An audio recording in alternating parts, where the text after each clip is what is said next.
Okay, hi everybody. Welcome back to Sally Talk. And here we are. For some reason, I'm back to normal, and I have my guest right here with me, which I'm very excited about. But changing over from my settings from Skype to this, for some reason, were a big challenge. So, boy, anybody can do a podcast. That's my theory on this. So anyway, thank you so much for joining. And today we're going to return to the grief journey. If any of you have been listening to my podcast, you know the first 3 or 4 episodes, I've talked about my own personal grief journey and dealing with suicide loss.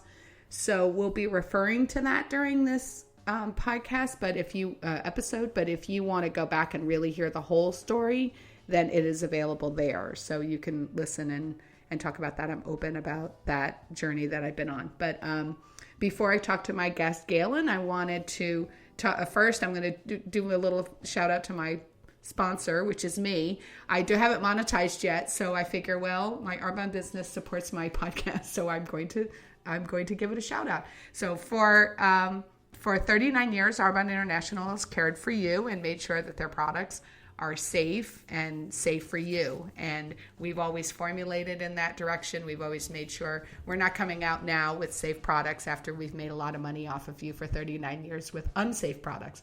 So if you're interested in that, if you want to change over your skincare, your nutrition, and your cosmetics, like you don't want lead in your lipstick anymore, then give me a shout out. My website is sallyholida.arbonne.com.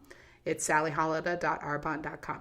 All right, thank you so much. And so I want to introduce my guest, Galen Goben. I'm excited. He was one of the first people that I wanted to have on this podcast because when I went through my journey with John's death of suicide, it was really the first death that I had ever really experienced of somebody who was close to me. So not only was I grieving over a very tragic death and probably one of the worst kinds of grieving, not that I'm measuring it, but I'm just saying, I didn't even know where to start. And so Galen is the husband of the associate pastor at our church, but I had known him throughout the years, and I also knew that he was at Forest Lawn, and I knew that he, which is a memorial park is the way to Correct. say it, yeah. Here in Los Angeles, but it's very active in the community, and they offer a lot of programs. I mean, they have Memorial Day celebrations there. They have all sorts of things at Forest Lawn. So Forest Lawn here in Los Angeles is kind of like really a big part of the community. Yeah. So I knew they had a lot of things, but he reached out to me and helped me walk me through different things. We'll talk about that. So I really wanted to have him on because since John's death, I've now known of a lot of people who have lost people, and they've been helped by the stuff that's at Forest Lawn. And so I just wanted to have this episode so that people can see what's available to them and, to kind of get the light at the end of the tunnel. And if you have anyone that's suffering or going through a loss, hopefully you'll learn from this so that you feel like you can help instead of just bringing lasagna. You can also send them in the right direction on what they can do. So then the other thing before we start, I wanted to just like a shout out to my dad in heaven. It's his birthday today. He was born in 1925, so he would have been 94. And he just passed away on February 18th, 2018.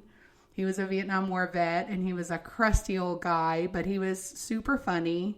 And I was very close to him. I went to him for a lot for advice and everything because he was wicked smart. And he was the one who called me and told me, hey, I've been reading this biography on Alexander Hamilton, and I think he wasn't so bad after all. He loved Thomas Jefferson, and he knew everything about Thomas Jefferson. And then when the Hamilton biography came out, he called me up and he goes, I think I like this Hamilton guy. And I said, are you kidding me? You've been doing a good Jefferson sell for like all my life.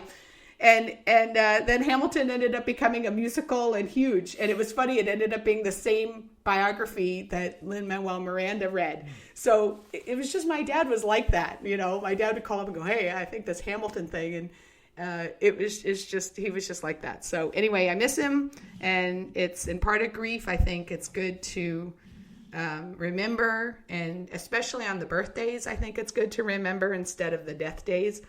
And so I just wanted to say, I'm thinking about you, Dad. And a lot of things I do is because I think he gave me a lot of courage as when I was a kid to try stuff. So anyway, Galen, so thank you so much for being on. I really appreciate it. I was really looking forward to having you on because you were a huge help for me when you reached out with me, when you sent me to Dee Hirsch and all those things. And so we'll talk about that. But it's amazing how, people step up and go, okay, here, this is what you can do, and throw you a lifeline. It's really important. So first say what it is you do. Let's start there. Sure. Can you say what you do? Sure. I am the Clergy Services and Grief Support Director for Forest Lawn Memorial Parks and Mortuaries here in Southern California. And what that means is that I interface with faith communities of all kinds to understand what their death practices are, their rituals are, and everything, so that we can train our staff and we understand from our perspective when somebody comes to us, as well as just being connected with the community. The churches and synagogues, temples, different faith organizations are a significant part of any community, and people find their way through with that, and so I connect with them on that. And then on the grief support side, my responsibility is to provide grief services to the community. It's kind of a unique position. I'm the only one for Forest Lawn who does has my title and does my position, and we have a Spanish speaker who does that also. He's got some other things that he does also, but we try to touch and connect with the community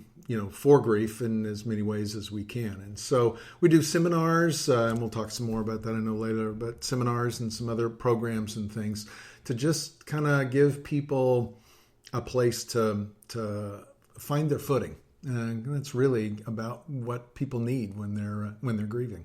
Yeah, instead of just taking the task at hand of taking care of the loved one, it's like that's what I love, is that they've extended out and said that there's a need. Yeah. It's called we call it aftercare, and it's really kind of unique in the funeral industry and the funeral world. Not every mortuary has somebody like me. They'll sometimes have some things, brochures or some website kind of stuff and everything, but it's kind of rare to have a live flesh and blood person on staff doing that people can connect with. So it's part of what makes Forest Lawn unique. That's cool. So, well, before we get back to that, so how did you get here? How did you get to Forest Lawn? Yeah, it's an interesting story that I still scratch my head about too, and things. The Cliff Note version of it is that when I was a pastor, as I'm ordained in the Disciples of Christ, as you mentioned, and when I was a pastor, I started doing services for people in the community through Forest Lawn, other mortuaries and things. Not uncommon with pastors in mortuaries. And it sounds strange, but I really found that I liked it. And I liked being able to be with people. I have that ability. It's not always easy for folks to do that. Some pastors, we all have different gifts and things. But I enjoyed being a part of people's lives, be supportive to them, offer them, again, that place to kind of stand in the midst of a rather crazy moment. And my predecessor my predecessor at Forest Lawn, and I became pretty good friends. She transferred within the company, and when she did, she recruited me. And I was looking for, to do something different and kind of make the next step, and have been there for 12 and a half years, and I love what I do. I just really, really delight in what I do. The fact that people, complete strangers, will call and tell me kinds of things about their stories and their love, their lives, their love life with these people, because that's where grief comes from. Is that you have a relationship with somebody, you still love your dad, and you have that relationship with someone, and it continues to carry on, and through that their grief is developed, and I help them to see and understand and make those connections, and that's just a really humbling and sacred place to be, and I just really enjoy it.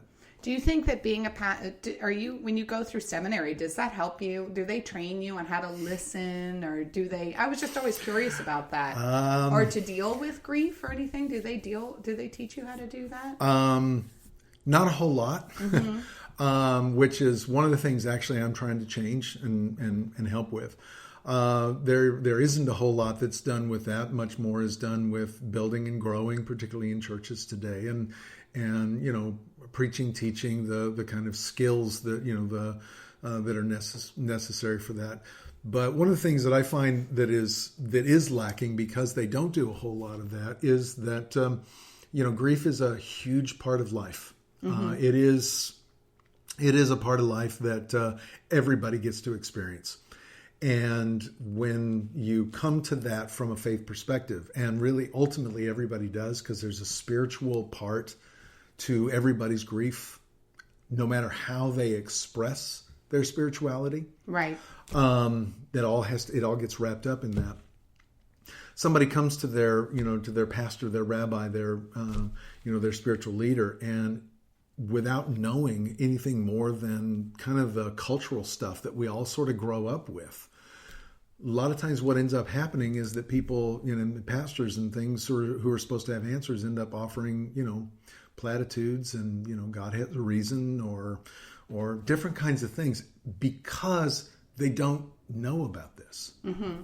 And so what I do, one of the best things that I do, one of the things I really enjoy doing, is I work with 2 or 3 seminaries in the area here, and they bring their pastoral classes into Forest Lawn.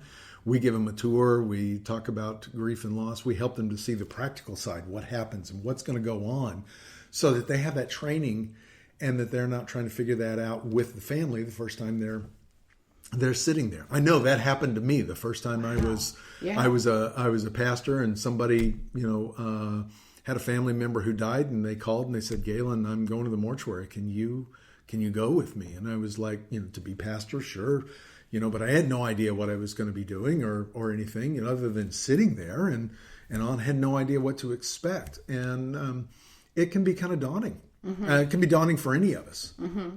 That tends to be the first time we experience what goes on when somebody dies, is, one of our loved ones, and then we get, kind of baptism by fire in some ways. Yeah.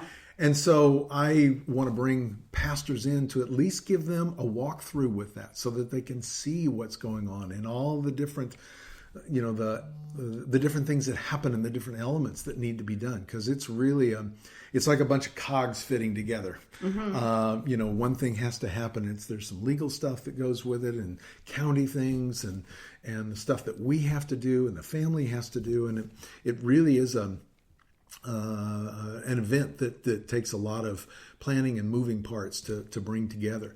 And if the pastor has an understanding of that, they can relate that to the family. They can be a comforting pastoral presence there, right, instead of trying to figure it out themselves. And that just I've gotten a lot of good, significant feedback from these seminaries that have brought their classes by. That's really great. That's really great. Yeah, it's really neat. Because I know when John died, I called Pastor Bob first. Sure. And then Pastor Bob. A lot of people do. Yeah, and Pastor Bob immediately told me, well, mm-hmm, it's going to be a crime scene. It's going to be this. Mm-hmm. It's going to be that. Right. And he just, and I remember going, okay, like that's normal. Right. That's normal. And it's amazing how it's just like anything, right, just being told that's normal. Or right, if you go, I'm so angry, or I'm this and that. That's normal. Right. It's just right, like saying that's okay. That's right, okay. I'm on a grief support group on Facebook. And since I've been it's going to be 4 years, believe it or not, in February that John died. I see new people coming in, and they'll say, I'm really angry. I'm so mad at my husband. He died 3 months ago. And it's like everybody says, mm-hmm, that's normal. Yep. That's normal. Right. But I mean, I think that's great, especially if somebody's new, instead of learning just on your own. But it's interesting to me, because I would think that's a huge part of being a pastor. I would think is dealing with as your congregation grows, the losses that happen. I mean, it is a big part. Unfortunately, it tends to be kind of one section, one class of one class you take. In 3 or 4 years worth of seminary. You have one class that may be on worship in the arts or things that would include weddings and funerals and baptisms and that kind of stuff. And then there's one class of that, or maybe a part of that class that looks at, funerals and all. And it's not enough. It's just literally not enough because so much of our understanding of life and our theology comes in those moments of crisis and death and loss. I mean, particularly speaking as a Christian, and this is one of the things that I scratch my head about, but Christianity is a faith that comes out of the tomb. Yeah, exactly. And we don't acknowledge that. We love to. I like to say that we love to stand at on Palm Sunday and hail to the King, Hosanna, and all that stuff, and then we gather again next Sunday and go, Hallelujah, He is risen, without experiencing Good Friday. And you don't have Easter without Good Friday, and the reality is that you don't, and we everybody loves, as Christians, everybody loves the idea of resurrection. Resurrection you don't have without death.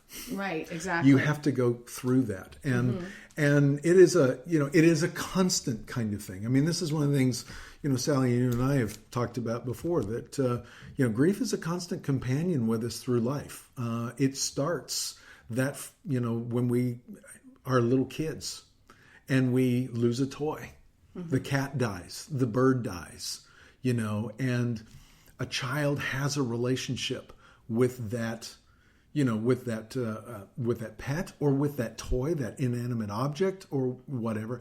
And it is the relationship that creates the grief. And we as parents don't think about that an awful lot because society doesn't teach us, where all the different places that grief comes into our life. And so what do? As a parent, we're really good about saying, oh, you lost the toy, we'll get you another one, or the dog dies and 3 days later, here's the replacement. Right. And we don't mean that, but it is the way it oftentimes gets internalized. And I've told grieving widows in particular, I get a lot of widow stories because that's who I talk to a lot. But I've told grieving, widows when they have said, somebody said, oh, don't worry, you're young, you can get married again. That's where those statements come from, is that in grief, you replace what you lost. Oh, wow. So you replace the toy, you replace the cat, you replace the dog, you replace the relationship. Right, to avoid the pain. To avoid the pain. And, okay, so he died or she died and everything. Well, you just go get another one. And it's foolish. And it hurts. We don't expect our good friends to see that relationship as that unimportant. And that's, in some ways what gets internalized again as we hear those statements. Yeah. That, so it's going to be okay. So you just fill the slot. And that's incredibly painful because it does not speak to the preciousness that relationship has in a person's life. Be that a pet. Or be that, that's another thing that gets tossed off for many people about when they, lose their pets. A pet dies or something because it's a relationship. And it triggers if there's other deaths or Absolutely. There's other things. I know I'm a lot more sensitive to things like that. If I see that somebody's lost their pet or something, I'm far more sensitive to it now that I've been through my own grief. And it's funny because you look back and I think, well, I never really agreed before, but I guess I did. And I probably this one was not going to go away. Yeah. Nobody was going to be able to fix this one. No. And so finally it was like I had to deal with all of them. That's interesting. That's right. Yeah, it's probably everything that I had ever just kind of said, move on and it's okay. And from parents that are moms, 1929, my dad 1925, they definitely were the generation of, are you over this yet? Kind of. Right. I mean, nobody ever said that to me. I don't want to say my mother ever said that to me, but I'm just saying there is a little bit of that feeling, my childhood, time to move on. Right. Right. Oh, okay. Right. Well, that's too bad. And that was a part of what we understood of grief at that time. To get a little esoteric here, Freud with what he called decathexis. You had to remove your energy, your life energy, from that person who died so that you could refocus it somewhere else. And it was, in essence, we sort of understood it as a matter of will. You just, okay, that person has died, you're done. Right. And so you pull that back and you focus it somewhere else. And you move on. You move on with life, and then life will fill the slots, and life will re-engage you, and you do what you need to do. It doesn't work that way. It really doesn't. So your folks and my folks and things, that was kind of what was going on. And in some ways you didn't have time to cry. You didn't have time to stay with it because there was so much that was coming on with the depression and war and the difficulties. Exactly. For somebody to go away, that they've not died, but you live in that stress and that potential trauma every day of the guys walking up the walkway or something like that to come to your house, or you get the telegram that says, "We're sorry, we regret to inform you." That person goes away, and you live in that stress and that potential trauma of that coming back. And in some ways, there wasn't time for that. Yeah, but it's interesting how you said that it never goes away, because I just before, of course, it always happens. Just before we aired this episode, I was talking about the rabbit hole I went down, reading about the Indianapolis World War II and the ship that went down, because my mother finally remembered the name of our relative that was on it. So I was researching it, but in it, I should do another whole episode on it because it's so interesting. But there was this guy who's very vocal about, talking about it now, and he's in his 90s. And he said that the granddaughter of this guy that he was out in the water with came up to him and said, "I think you were with my grandfather, or were you with my grandfather?" And when she said his name, he said, "Oh, I was." And he remembered him dying. He talked to him, and he remembered him dying. And she showed him a picture of what he looked like, because he didn't really know him. Yeah. He just knew him in the water. Right. And he had been there for like 2 days, and then he passed away. And that 94-year-old man from the Indianapolis starts weeping, telling this story. Yes. That when he saw the face, he was like, "That's him." Yes. And then he's weeping, telling the story. Yes. So how deep embedded this stuff is. And this was a guy that he knew for 2 days, but of course it was a incredible 2 days floating in the ocean.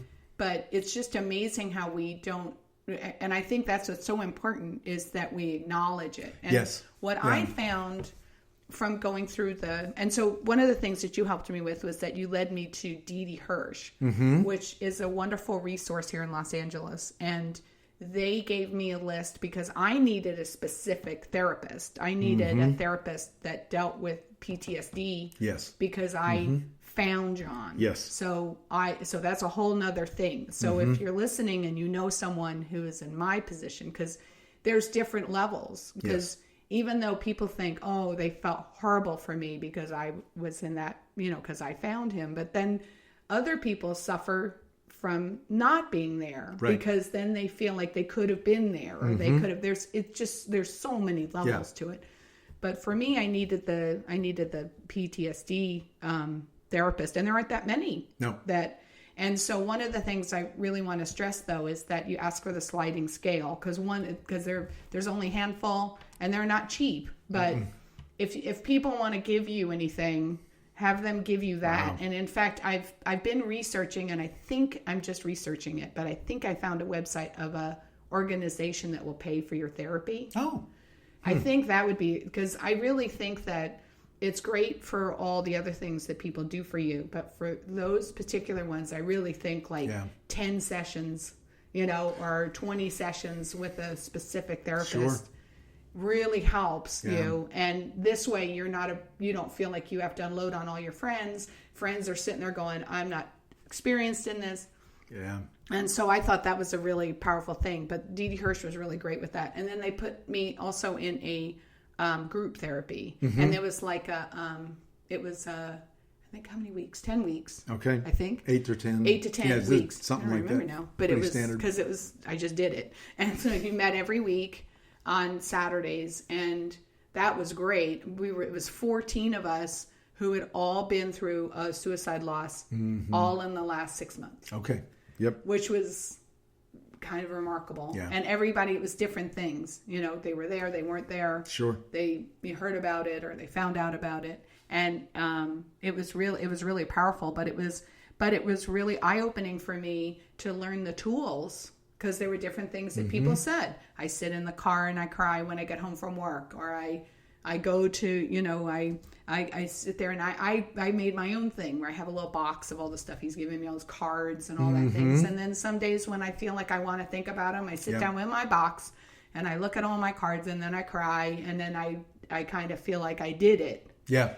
Right. And then I feel better. Right.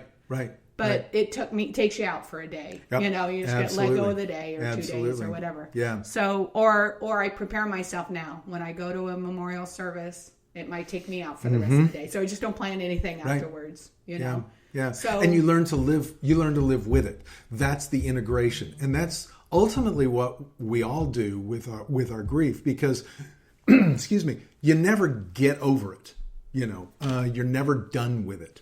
Grief is, because that relationship is an ongoing, enduring relationship with that person. Love is stronger than death.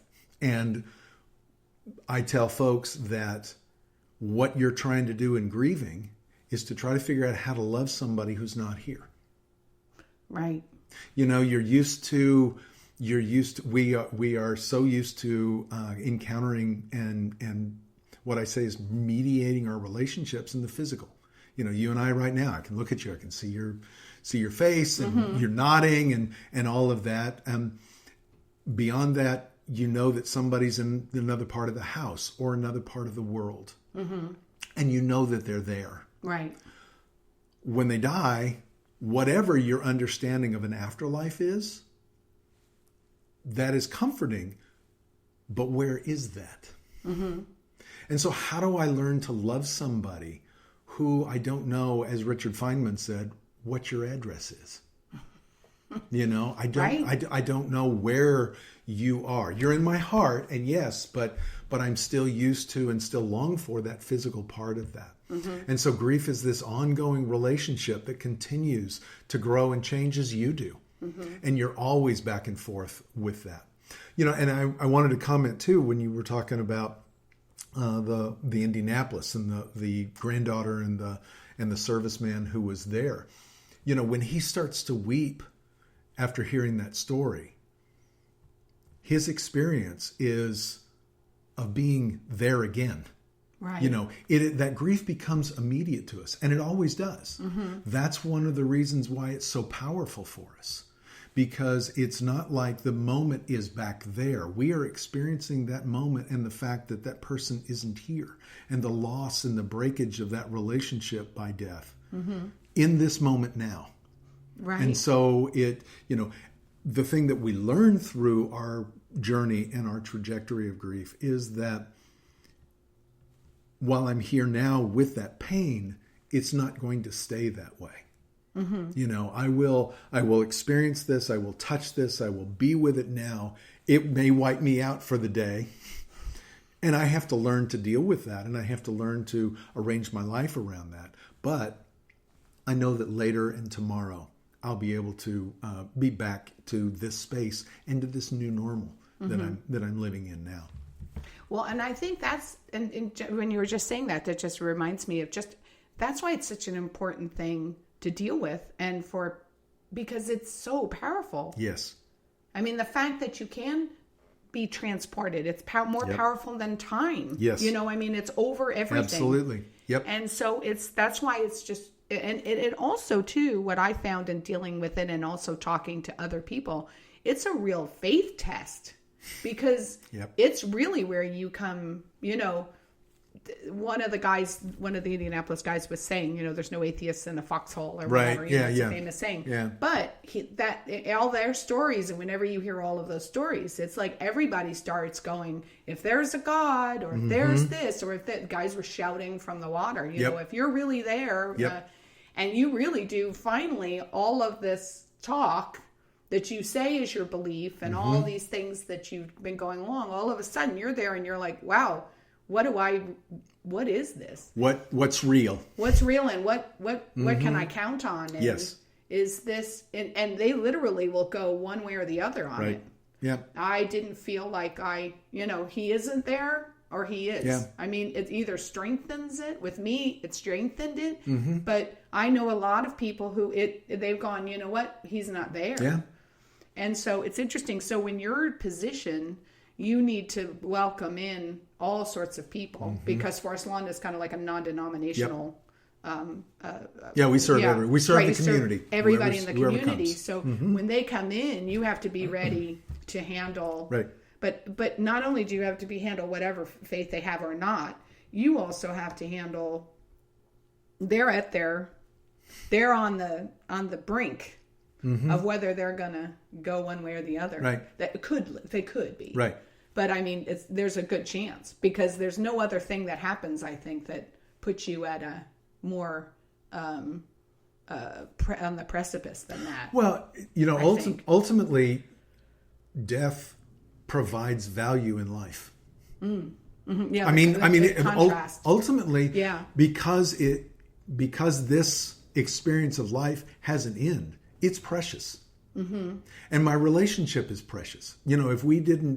If death were not a part of the equation, we wouldn't have grief. We may love somebody, but if we got irritated at them or whatever, why would we seek forgiveness or something like that? It wouldn't matter in the sense of a breakage within the relationship, because, whatever, I will find somebody else. Right. But death creates a sense that says, no, this is precious. I was doing some reading just the other day. Yes, I read things about death. It's kind of I'm weird that way. It's your business. But I was reading this, and Lauren Isley is a writer and essayist from several decades ago.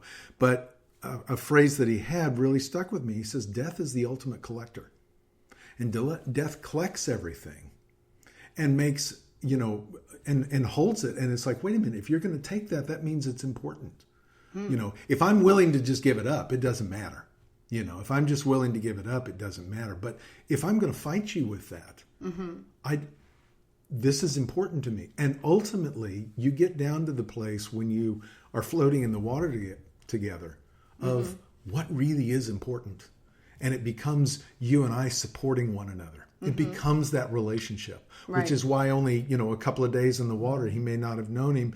They had some other, being on that ship together creates a part of that. But you get really, connected with somebody in a difficult situation like that, because that possibility, that potential of death strips everything else away. Yeah. And that's why when there's ever a tragedy, everybody always says, hug the people that are close to you. That's right. Yeah. All that, because time is precious. This is precious. Life is precious. It's true. Yeah. It's really, really true.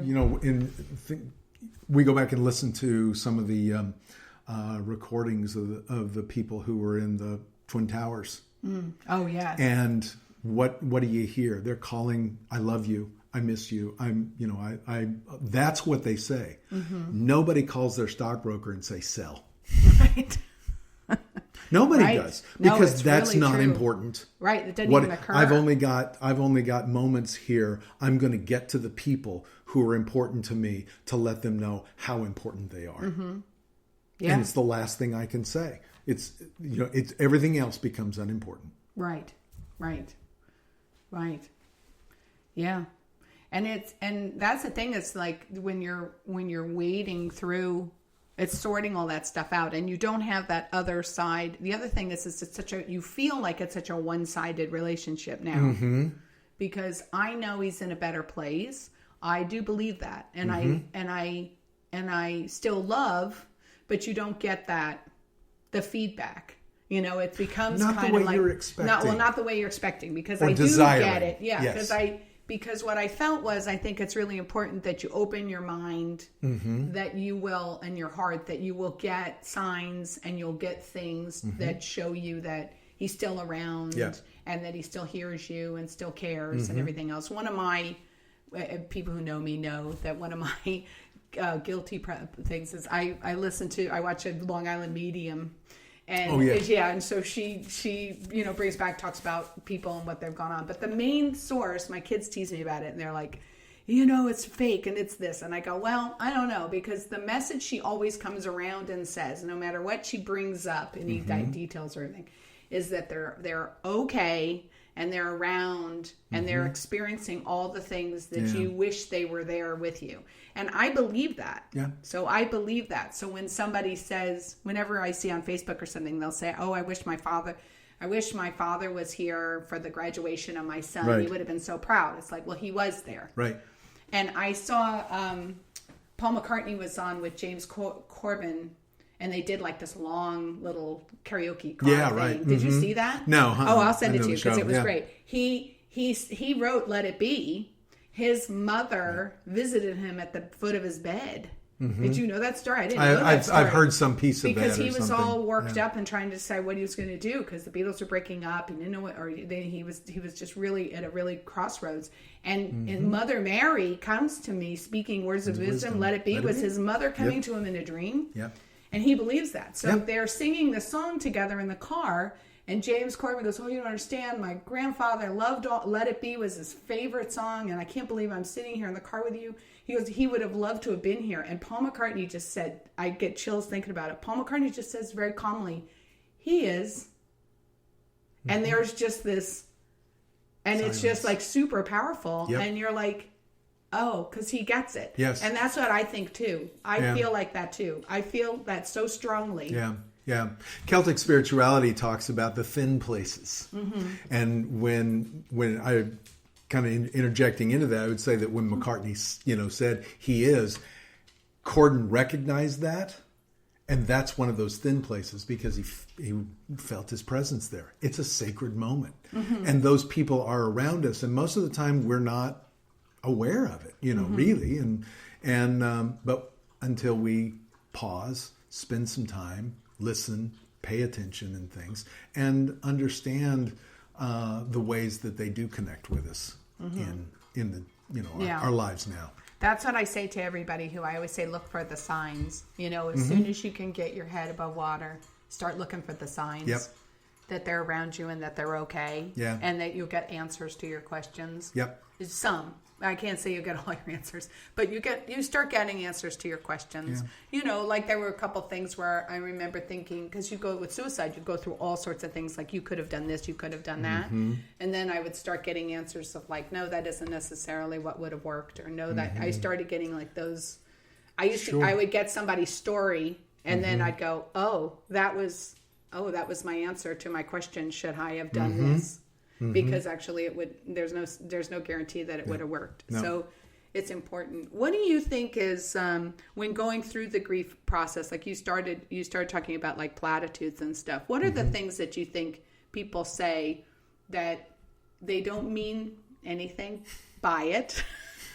Most of them say that. Yes, God bless them. Yeah, but they say things that they don't really realize are not helpful. Like what would you think? Well, or some of the ones that stand out to you that you've witnessed, or way people have reacted that. Well, I want to be careful with that, because that's different for everybody. Right. The one you said the one you said earlier. You said, I know he's in a better place. Right. I've had several people that will comment back to me that somebody said that to them or whatever. In fact, I have a wonderful story where a lady had a friend who came to her and commented that it was wonderful that this first Christmas after her husband had died, that her husband was going to get to spend Christmas with Jesus, in heaven and stuff. Right. And she had, I don't doubt this woman's deep spirituality and deep desire to support her friend and to offer something that would be comforting.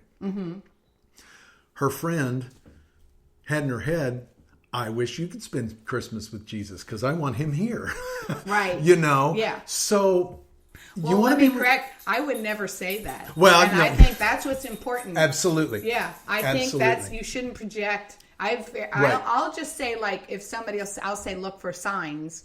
Sometimes I'll just say that, but usually that's like a little bit later. Right. But initially, I always just say, I love you. Perfect. And I'm thinking about you. Perfect. And right at and the I'm gate. here to be with you Right. with this. It's one of the things that we want and need is community around us. We need people around us. We need to feel that support because death in various ways and levels, again, because everybody's experience is their own. It's their own individual experience, but it knocks the foundation out from under us, and it unsettles things, and we get to look at life in a different way, and what's going to happen now. And that whole process of what grief does ultimately is to try to make sense and meaning out of a person's death, our life with them, the love that we share, and our own life together. So when somebody comes, and most of those statements, by the way, are meaning-making statements. God has a plan. They're in heaven. They're a star. They're with me. That may not be comforting to somebody else because that's comforting to us. Right. Exactly. Okay. And we are taught and socialized to care for people, to care for grieving people by saying something to them because we want to fix it. We know how much it stinks. We know how much it hurts. And we want to fix it. We want to take that pain away. Pain hurts. It's hard. And that's part of what we have to do in grief is to process all of that. And the caregiver wants to come, the person who's supporting and comforting wants to come and be that support. And let me do that by making sense of this for you. But nobody can do that. Exactly. And so to come and I'm here, I love you, this must be hard, or this, how are you responding to this? Being curious about their life is the best kind of, if you're going to say much, but most of what people want is just somebody there, particularly in the very early on with that. Yeah, I always try to take you take your lead about how it is and what direction they want to go, and I see if I think it's right. One of the things I liked doing was I liked talking about John. Yep. And a lot of times people were afraid to bring him up. And I don't want to make you cry. Right. And they'd be and I once I realized that, then it was good, because sometimes you can get, as the person grieving, you can be kind of angry because you think everybody's going on with their lives and that they don't care and they don't remember him. But then I realized, once the more I read about it and understood more about it, I realized a lot of people don't bring the loved one up because they don't want to upset you. Right. They don't want to make you cry. They don't want you to ruin your day. Or they don't want to think about it themselves because in their relationship that they had with that person who died is a different relationship than yours. And they may have already done the grief that's necessary for them to process it and move forward. Grief is all based in the relationship that the person has, and so that proximity that you have to that person impacts that. And they may not, they may be beyond it, or they may not want to think about it either and enter into that either. One of the good advice I got to was that people are going to come to me to feel better about themselves. Yes. Because, especially with suicide, they come to you because they want to hear from you that there was nothing they could have done either. And to be selective as to who you, because that was super draining for me. Yes, it is. Like, that completely would take me out. Yes, it is. And so I was glad I was told that early on, because I was very selective. Because I'm the type of person that would want everybody to feel better. So I would go out and sit and have lunch with somebody and let them, and say, no, there's nothing you could have done, and and then I get home, and then 3 days, and it takes you 3 days to get yourself back together again, because you've used the energy that you've needed for yourself on somebody else, and I tell grieving people to be jealous of your own energy. and that's what you're talking about. Exactly. You need to use that for yourself. It's not your space to comfort someone else outside of that. And that, a lot of us, that's our role. That's our role in our family or in our circles.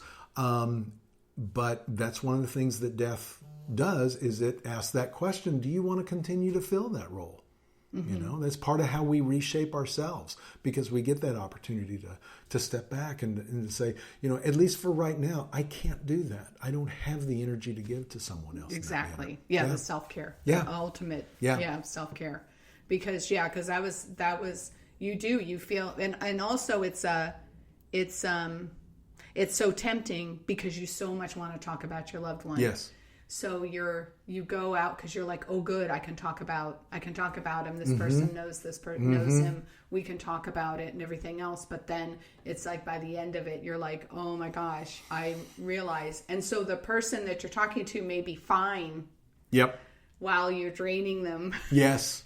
You don't know that they go home and there's 3 days of them That's just right. like out. Yeah. Because it took all of it. Yeah. But one of the things I try to say, Anderson Cooper is always so great. He's famous for being amazing to talk to people going through these tragedies, right. the shootings or the natural disasters. And one of the things I've really watched him, and one of the things he does is powerful. He just says, "Tell me about your mom." Bingo. Yep. And they just open up and they just spill. Yep. I bumped my microphone because that's my cast. Oh. I do that. They just spill everything and their whole face changes. Yes. And and for them it's just it's because they want the world to know. You don't understand. She did this. She was a single mom of 4. She worked so hard. And they just spill everything. And he really doesn't say much. No. And I think part of the reason that it's so good that way is because he himself lost his dad when he was 10. He lost his brother to suicide. So I think his mom recently died. And his mom just recently died. But he has that kind of like, he knows what he'd want to be asked, I guess. Yeah. And so he just has a really good way of that. And I think that's one of the things, because I do think they want to talk. Yep. And they want to talk about their loved one. They just don't want you to tell them where they are, what they should, how you should feel. Never. You really don't have to say much. In other words, no. And again, that's why I say being curious about that person. Just like he says, tell me about him. That's one of the things that when I'm speaking with people, that's where I start. So, you've called in or you've asked for this, and so we're talking. So tell me about your person, and oftentimes it's 20 minutes later before I ever even open my mouth again, because they go through all of that. They say all of those things. And while they're doing it, they end up talking about the things in grief that are the normal experiences. When I think about this, I just cry or I just feel so lonely. I'm angry or, I'm fearful. Because I don't know what to do. I don't know how I'm going to go on and stuff. And what that provides for me as a listening ear and the thanatologist that I am is to speak back to them. Let me tell you how normal this is. This is right where you are supposed to be. And as you were talking earlier about normalizing grief, giving people some footing to stand on, because those foundations been knocked out. When we find some ways to at least get our footing again, then we can re-engage. Death in a life in our life removes control from us. As a human being, that's its ultimate thing. Right, that's really true. We humans, everybody is a control freak. That's part of what it means to be human, to be a human being. And death says, well, you may be a control freak up to this point. You can't, there are a lot of things about that you don't and can't control. And we need to find the place where we have some sense of control again to begin to feel normal again. And by normalizing that experience, all of what they're going through, just by, the crying, that's a part of it. The anger is a part of it. The going out and looking for the person and feeling just really estranged and alienated. All of that is really normal kind of stuff. It's like, oh, okay, I'm not crazy. Exactly. Sandra Bertman said, grief is crazy making. And to be able to step back from that and to kind of look at it and go, okay, I'm not going crazy, gives us a modicum of control where we can begin to then do that grief processing that we need to do. I think too that when you say that about control, we also want to do it right. Yes. That's my thing too. I've always been one to, like, when I had kids, I read all the books. I want to do it right. Yep. I want to make sure I'm doing it right. Yep. Which it sounds ridiculous, but that's really it. Is that you're like, when you find out, oh, you mean staying in for 3 days and not leaving my bed or sitting in one corner of the couch and watching the same movie 2 or 3 times in a row and the dog lying on me, like, that's okay. Am I doing this right? Because Right. It feels crazy for me to do this, but it's like, oh, okay. So I'm, if there was a textbook, I guess I'm doing it right. I don't know. I do think that there are some people like that want to know that they're doing it right. How am I supposed to do this? Yeah. That was one of the things that Elizabeth Kubler-Ross's 5 stages of grief that got so popularized and really is the way that we understand grief. Why it's so helpful for many people and why it became so wildly popular, because it gives me a way to walk through this. Yes. Unfortunately, what that does is, because grief is so chaotic, and grief, there is not one way to do grief, is that it can oftentimes set people up for, I'm doing this wrong, because I thought I was through my anger stage and I'm still really pissed. Can I say that here? Yeah. Okay. All right. I heard your podcast on language. So yeah, I guess so. What's going on with me? I must not be doing this right. And when we think we aren't, that's when it gets, that's part of what gets in the way with that. To quote a friend of mine, there's no wrong way to do grief as long as you're doing it, Yeah. With some a few caveats and things like that.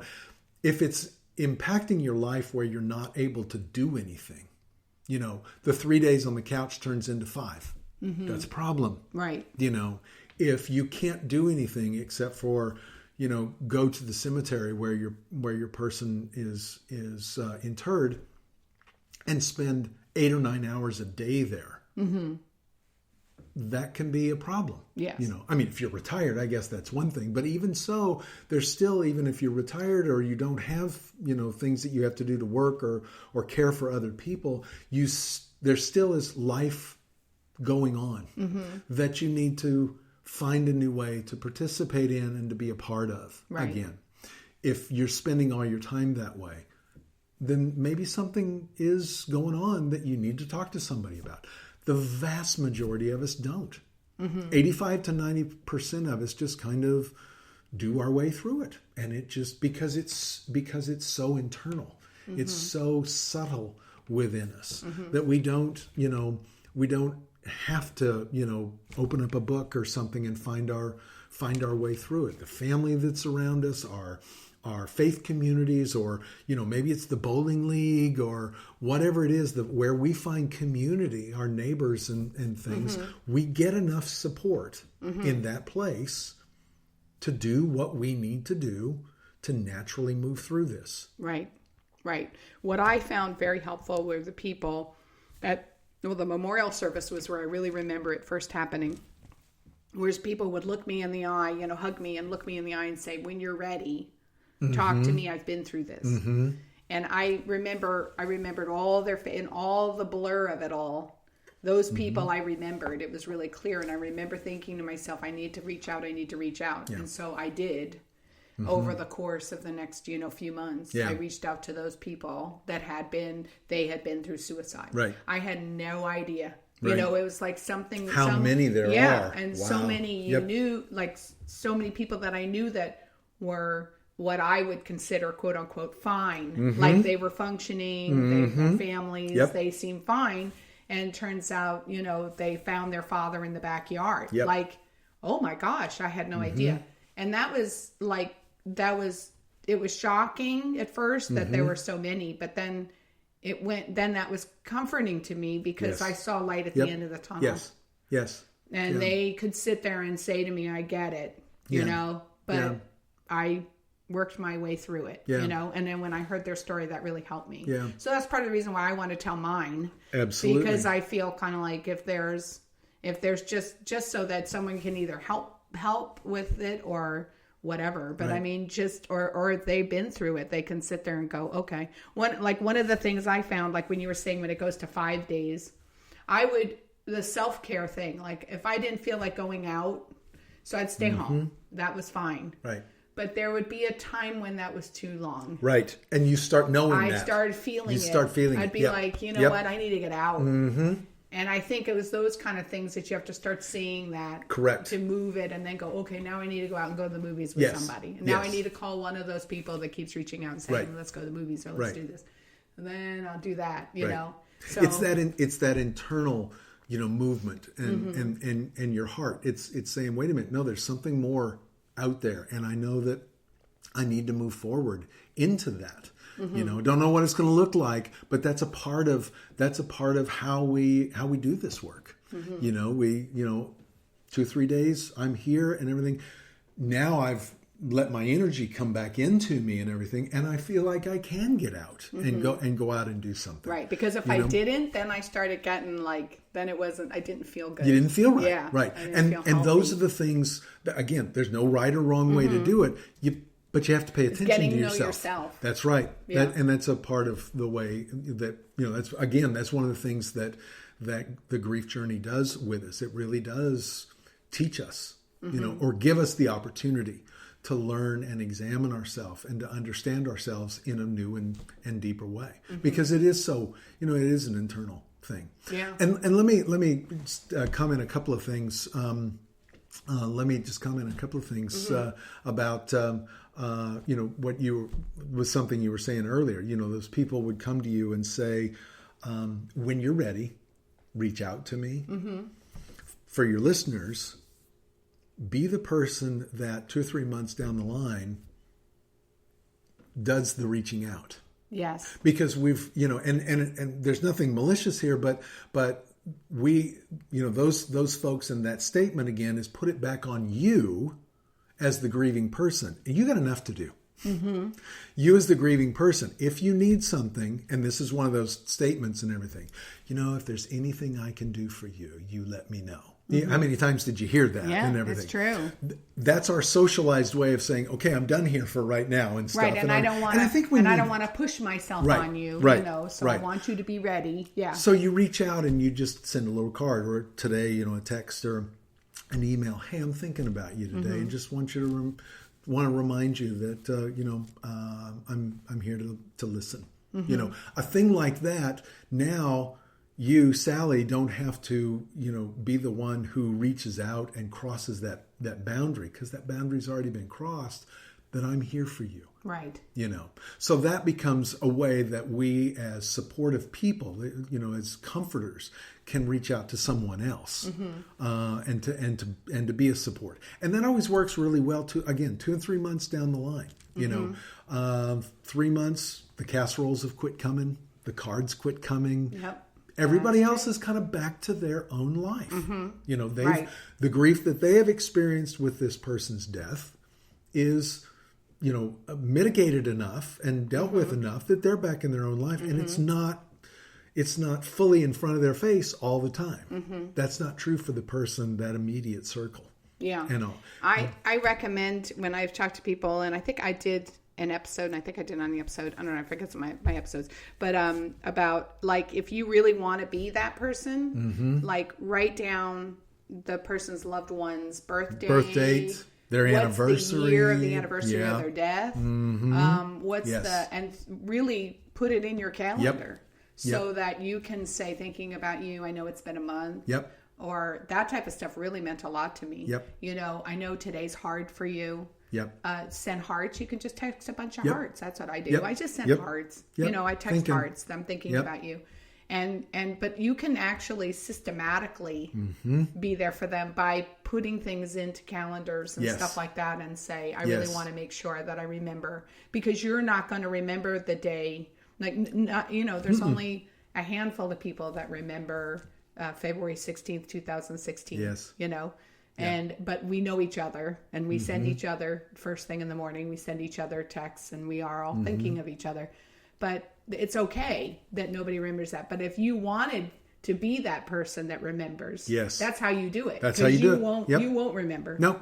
You're not going to wake up that morning and go, oh, I should. You literally open up your calendar and you go, oh, you know what? I think I'm going to send something because this is the 1 year anniversary. That's right. Yeah. Yeah. So Yeah. I think that's good. So I knew we'd talk forever, which is great. No, and it's great because listen, Joe Rogan goes on for 2.5 hours. So we can talk for all. But I definitely want you tell me now what it is you offer. So Okay, I sure. come Thank to you. and I want to hear Yeah. like everything that's available. And I know there's an event coming up. Yep. Yeah, so- A couple of things. We'll start there. I do grief seminars, which are designed to normalize the grief. You know, so we will talk about where does grief come from?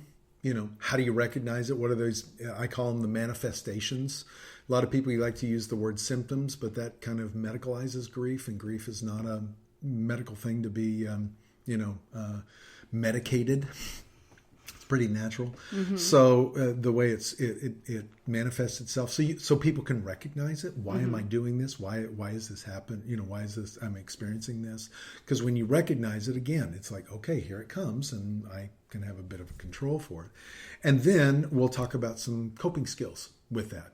The one that's coming up here, and I normally do this in October, is called Making It Through the Holidays, for that specific thing. All those anniversaries that you just mentioned, you know, those are all now holidays. They are holy days. They are days of commemoration for people who are bereaved. And those get fit in there along with the with the Thanksgivings, the Christmas, the Hanukkah, the Kwanzaa, the whatever the second Tuesday of August that the family always goes to the lake for. Whatever the family's social holidays are and things, we want to talk about that so that people can have some way to respond to that. So that's coming up in October. And I'll post that. I'll post yeah. it. So when is it, October? Different parts and different locations and stuff. Okay. So, So we'll post you can, the one. and all of this information Is is on the Force on the Lawn Force website. Lawn website. Yeah. Yeah. And then we have memorial candlelighting services. We call them Lights of Remembrance. And we do these at each of our parks. And those happen at the first part of December primarily. There's one in Cathedral City that's out by Palm Springs that happens in November. But the rest of them are all in December, and they are... We'll have a speaker who is gonna speak. We have a choir that brings some music. We read some poetry, and everybody that comes gets a candle to light in honor of their loved one. And they're beautiful experiences. Everything from 200-300 people in our Long Beach location to upwards to 1,000 at our Cypress location will come together to hear this, experience this. People come year after year, and all becomes a part of their holiday traditions. And helps them And their to new acknowledge community. that. And a bit of their new community, absolutely. And so we've offered those for, this is 15th year of doing those. And they're free to the public. Everything that we offer this way is free. We do ask for reservations just so I can have enough candles and chairs and things. But you can make those online also, or by calling in. And then we offer some brochures online. People can talk to me. I will offer a book maybe if somebody's looking for something. There's a lot of different things for specific kinds of loss. Again, suicide's a little bit different from the experience of like Joan Didion, whose husband died very unexpectedly. Yes. She wrote a wonderful book about it. Yes. That can Year be of very, very Magical helpful. Thinking. Yes, Year Yes. of Magical Thinking and all. So I have a whole library of those kinds of books that most of them I've read. I try to read all of them if I'm going to recommend them or somebody I trust who's gone through the experience and all. And then I pass those on. There's a few of those on the website. We're doing some building of our website to make sure that we get some more of those available, but you can look there for that. David Kessler actually wrote, because David Kessler he wrote with Elizabeth Kubler-Ross, yes. And he actually know him. He's a friend, like a kind of a acquaintance / I like to think friend, because we went through school together. Our kids were the same age, but he's great. But he just wrote a new book called The Sixth Stage of Grief, Finding Meaning. Oh, okay. Which I was like, oh my gosh, if I was going to think of a sixth step, that would be it. Because that was definitely a stage I went through of where that's where I feel like you get to your spiritual, you're really challenged and tested. And you go, what do I really believe? That's and so Finding Meaning, I think, is a great title. So I have not read it yet, but I want to read it. Okay, great. Shout out. Great. Let me know when you finish reading it and everything. And I'll send it your way. Too. Yeah. So anyway, okay. Well, we can go on for a long time. And on. But I hope this was helpful. I hope people.